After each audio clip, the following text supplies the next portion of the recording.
En las últimas horas se ha dado a conocer que el presidente de Rusia, Vladimir Putin, anunció en la mañana de este jueves una operación militar especial en la región del Donbass. Pero con el paso de las horas se ha comenzado a escuchar detonaciones y explosiones en ciudades cercanas a la capital de Ucrania y reportes de enfrentamientos en todo Ucrania. Se calculan desde que comenzó el enfrentamiento hasta ahora se han reportado más de 55 personas muertas de ambos países y varios militares heridos y muertos.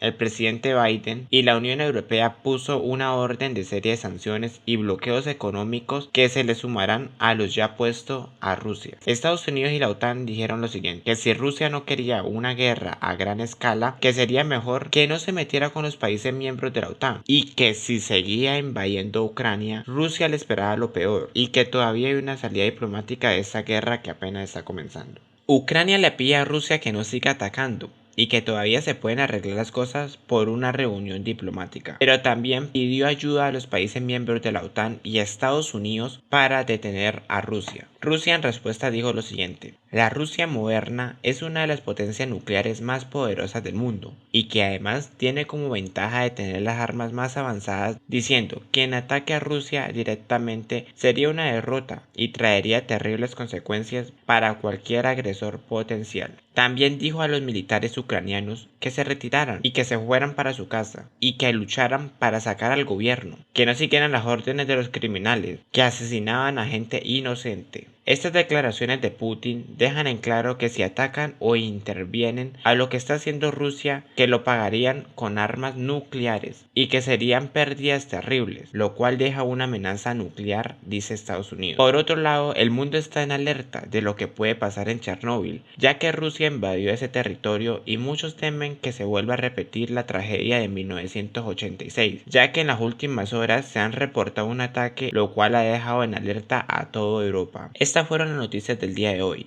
Nos vemos en un próximo episodio.